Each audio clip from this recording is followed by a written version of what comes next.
Pour moi, on est dans l'instrumentalisation de la peur. On nous dit, là, ça y est, c'est la deuxième vague partout, ça flambe. Tout ça est totalement bidon parce que c'est basé sur les tests qu'on appelle PCR. Ces tests, aujourd'hui, sont totalement bidons parce qu'ils génèrent beaucoup ce qu'on appelle des faux positifs. Par des erreurs de la technique, on vous déclare positif alors que vous n'avez pas du tout de virus, que vous êtes en parfaite santé.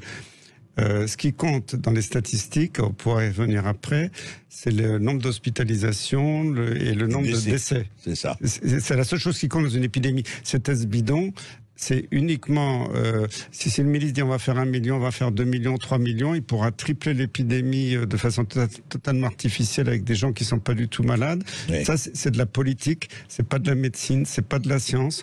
C'est franchement un grand scandale sanitaire et politique. On instrumentalise la peur. On est en train de verrouiller la démocratie. Strasbourg, fini. Le Parlement français, regardez ce qui se passe. Depuis qu'ils ont annulé l'état d'urgence sanitaire, ils ont passé une nouvelle loi d'état d'urgence permanent, je dirais.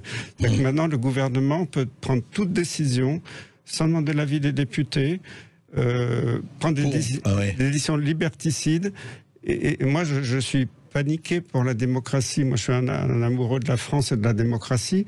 Et là, je me dis, c'est très grave ce qui se passe. Et je pense que les Français ne le voient pas. Et maintenant, on est bâillonné avec cette soi-disant épidémie qui existe, certes. Il continue à y avoir quelques morts, quelques dizaines de morts. On convient, mais on a vu pire dans le passé. Mais là, on prend le prétexte de ça pour totalement noyauter nos institutions. Et donc vous dites que c'est politique pour vous? Ah bah évidemment, parce que c'est plus de la médecine là franchement. Je sais pas, je comprends pas de ce conseil scientifique, il est complètement bâillonné. D'ailleurs le masque pour moi c'est un bâillon, voire une muselière. On n'a plus le droit de parler aujourd'hui. On attaque à tous les fondamentaux de ce que toutes les populations et les Français en particulier chérissent, c'est-à-dire d'avoir la liberté, l'enseignement, la culture, le sport, un peu même le lien social. On a interdit. Moi, j'ai quelqu'un de ma famille proche parce qu'il y avait un test positif dans la famille. On a supprimé un mariage où il devait y avoir 150 personnes. Ça date d'hier. C'est une information. On est dans le non-sens total.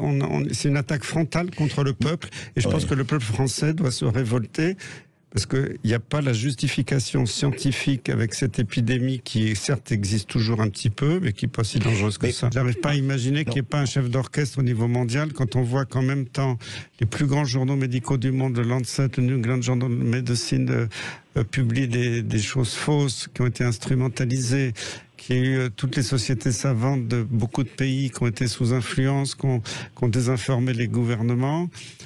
Je me dis, il y a forcément un pilote dans l'avion, mais moi, c'est pas moi. Moi, je pose la question aux industries pharmaceutiques, c'est à eux de répondre. Je pose les questions à nos politiques, c'est à eux de répondre. Qui vous instrumentalise? Parce que c'est évident qu'il y a quelqu'un qui instrumentalise au niveau international. C'est pas possible que comme ça, d'un seul coup, il y ait autant de choses qui émergent dans différents pays, une telle désinformation massive. Donc, moi, je pose la question, c'est pas à moi de répondre.